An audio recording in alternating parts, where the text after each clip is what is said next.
Hello, and welcome to another episode of the So Are We Doing Life show. Today, we are going to talk about May December romances. Also heard it called May September. And if you don't know what that is, it is age gap romances. And usually, they are used, these two terms are used to describe relationships where there is an age difference of 11 plus years, right? Like 11 years or more, 10 years, around 11, 10 years or more. And originally, if I'm not mistaken, it was used strictly to describe an older man with a younger woman. And definitely now that has changed for the people who do still use it. It is, um, I think it's often used for both men and women. But I want to talk about how originally, like, you mostly heard people use this when they're talking about an older man and a younger woman, and how the name is kind of like a cutesy little name, right? Like, oh, look, they have a May December relationship. They have a May December romance, a May September romance. It's a cute little name, right? We're like, okay, look, there's an age difference. It's a big age difference, but look at that cute name. And then fast forward to now, what do, or I should say the 2000s, what did women, what were they called? If they were older and they were dating younger men or they liked younger men, they were called cougars.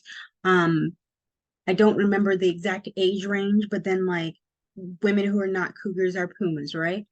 And those names to me sound very aggressive. They don't sound like cutesy little names. They sound very aggressive, very, I wouldn't say negative, but also not positive. And I'm not saying that May December romance or May September romance, that doesn't necessarily sound negative or positive, but it doesn't sound aggressive. And when we look at these age gap relationships, I personally feel like there's a difference in the way that we accept it, right? Society are much more willing to accept an older man and a younger woman than they are for a younger woman. I'm sorry, than they are for an older woman and a younger man. And I guess that's just the society that we live in. I guess that's just part of how women are seen differently, how women are viewed. We give that grace to the man and the woman, right? Like where the man is older. We say, of course, it makes sense that they're together. Men don't mature as fast as women, or women mature much faster than men. So of course she would want to be with an older man, because why would she want to be with an immature person her age? But then when we look at women, what and being the older person, what is often said is, what does she want with that little boy? Why is she with him? He's so young. What does she want to do with him? He's so mature. They're not even on the same level. And society instantly starts attacking the woman for being with a younger man. And I think that goes to say a lot about like these relationships and just a lot about our society in general, like of how women are still not treated on even footing, right? They're still not treated the same way that men are. But in general, these type of relationships are kind of taboo.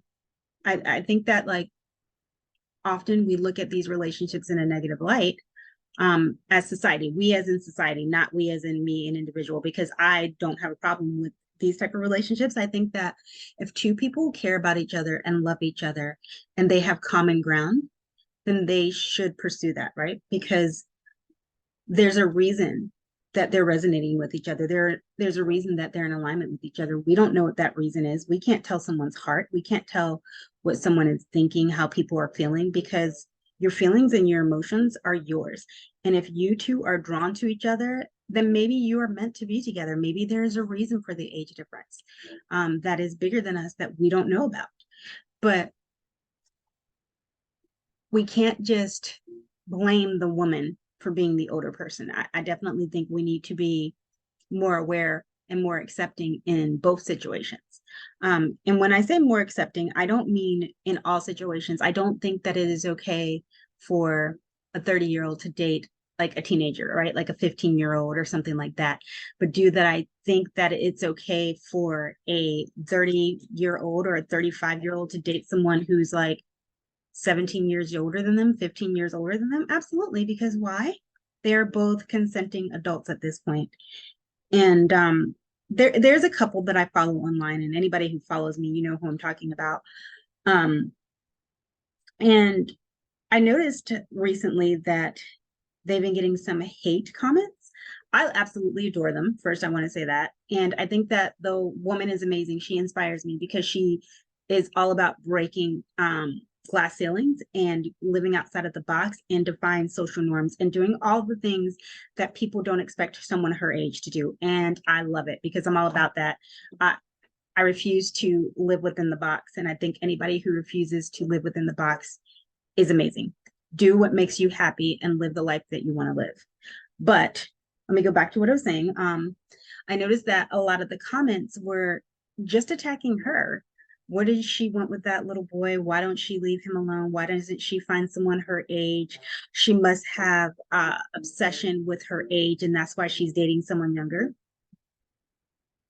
Or maybe they love each other and they're happy to be with each other and they found each other, and maybe they are happy in their relationship. People don't want to acknowledge that. I mean, of course, there are people who acknowledge that and say that about this particular couple and say that about other couples. But I just found it very insightful that the negative comments were only directed at her. And then when I look at couples where the man is older and the woman is younger, when I see the hate comments, I also see that the hate comments are directed at the woman. Oh, she must have daddy issues. Oh, she must be looking for someone to take care of her. And it's never oh, they must really love each other, or it's never, the negative comments are never addressed at the male. Am I saying that we should address negative comments at either one of them? Absolutely not. I don't think that these type of relationships warrant negative comments. But I just want to acknowledge that when there is negativity, it is always directed at the woman. And I think that we need to look at that in and of itself, right? We need to acknowledge that and really analyze, like, why are we attacking these women for being in the relationship and being happy? Are we attacking them because we're unhappy in our relationships? Are we attacking them because we're mad that they're in relationships, that they are happy in relationships? Are we attacking them because we have fallen into the beliefs and the lies that everything has to look a certain way in order to be correct? Everything has to fit into this little cookie cutter mold of life in order to be correct. And I just don't think that that's true. I think that when people love each other, I think that love defies age, as long as everyone is legally old enough and to consent and be in a relationship, like a real relationship, not like high school age. I think that love defies age. I think that love defies gender. I think that love defies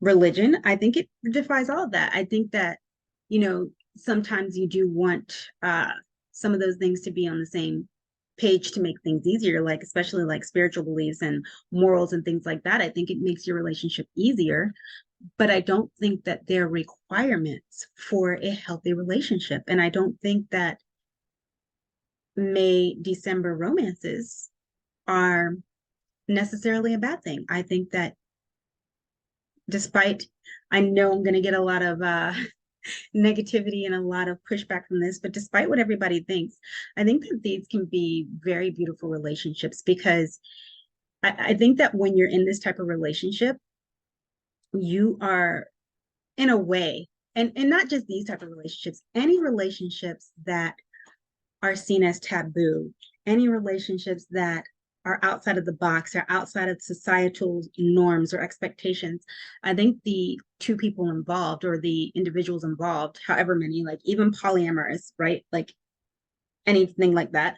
I think that for those type of relationships, because they are outside of the box, because they are outside of the social norm, I think it forces the individuals within the relationship it forces them to be closer. It forces them to hold on to each other in a more authentic way than if they didn't have to, you know, overcome those obstacles, because now they have to be more open about their communication. They have to be honest with each other. They have to really, in a way, lean on each other, that other couples don't, because everybody is coming at them all the time. They have to fight for themselves and each other every day.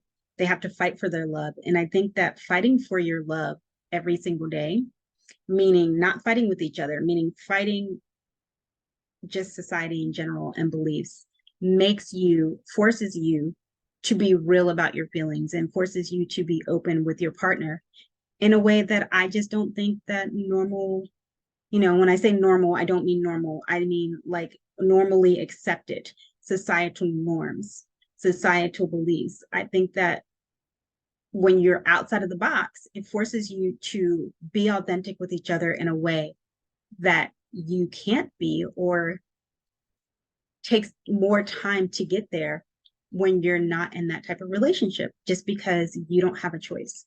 So I would love to hear your opinion on this. I know that I am going to get some hate comments, and I say thank you for the hate comments, and I welcome all comments. I will not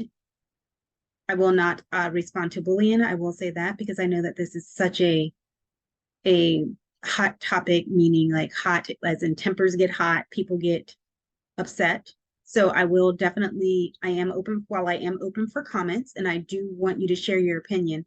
Let's make sure that we're not being hateful. And until next time, I can't wait to see what you have to say about this. Take care.